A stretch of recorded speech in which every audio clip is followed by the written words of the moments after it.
something happened in late January, early February of 2025 when everyone suddenly started talking about Jevons paradox. What is Jevons paradox? It is the phenomenon when making a resource more efficient can paradoxically lead to increased consumption of that resource rather than you would hope that if you made it more efficient, you'd use a smaller total amount of that resource. And why that happens is because making it more efficient makes it more accessible and attractive to more people. And so more people use that resource, and the total consumption of that resource shoots up. Why did everyone start talking about it at that particular time? Well, DeepSeek R1 came out in late January, and the efficiency with which they trained the model made everyone think that we aren't going to need as many GPUs as we had thought, which, by the way, also led to NVIDIA stock going from $142 to $118 in the span of 2 days. But GPUs and models and stock prices aside, there is also a very personal side to Jevons paradox. As Venkatesh Rao, who's a prolific blogger and Substack writer, says in this note, I'm working much harder than before AI.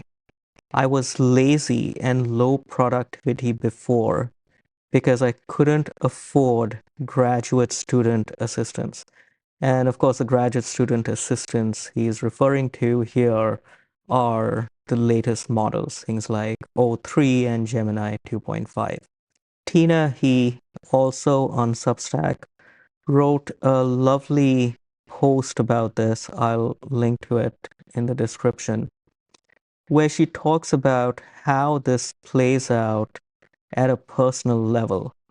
But the central point is this: when AI can do so much for you, but still at your direction, you have to be involved, the opportunity cost of leisure becomes very, very high. If every hour of work can generate so much more output, you feel guilty about resting because you could have generated so much output in that time. And so rather than AI saving you time and letting you kick back and relax, you just get on an even faster treadmill. When everyone around you is producing 10x more using AI agents, the pressure gets harder on you. And somewhat ironically, the frontier model labs themselves are maybe unwittingly also encouraging such an approach.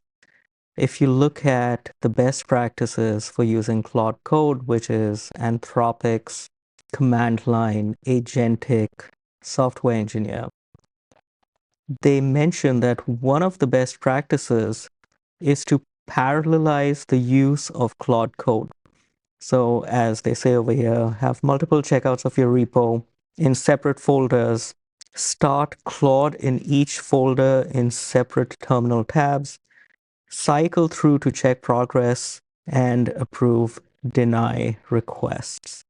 Now, this reminds me of a short order cook who has a dozen pans on the fire and is frantically running between them.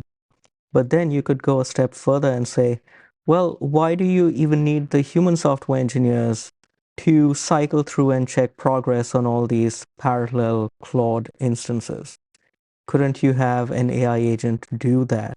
And it's only a matter of time before it will do that. Now, this notion of the AI tirelessly working, even without our direction, is becoming more and more realistic and practical. Scheduled tasks in ChatGPT came out a few months ago. And if you have a few scheduled tasks set up, you'll quickly realize how indispensable they are. And recently, the folks from Letta or MemGPT came out with this paper that made a big splash, Sleep Time Compute, which is exactly like what the name suggests. allows the models to think offline before queries are presented to it by anticipating what queries users might ask and pre-computing useful quantities.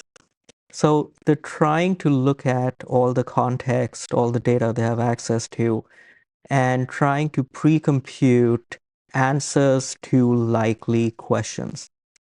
And if you start doing this, the appetite for hardware and GPUs is basically going to be insatiable because there's no upper bound on how much you could anticipate and pre-compute and how deep you could make that analysis. Reminds me of this Tyler Cowen podcast recently, where he talks about us humans being the main bottlenecks. What are the specific bottlenecks? Humans, here they are. Bottleneck. Hi, good to see you. And some of you are terrified. You're going to be even bigger bottlenecks. The last. So where does that leave us?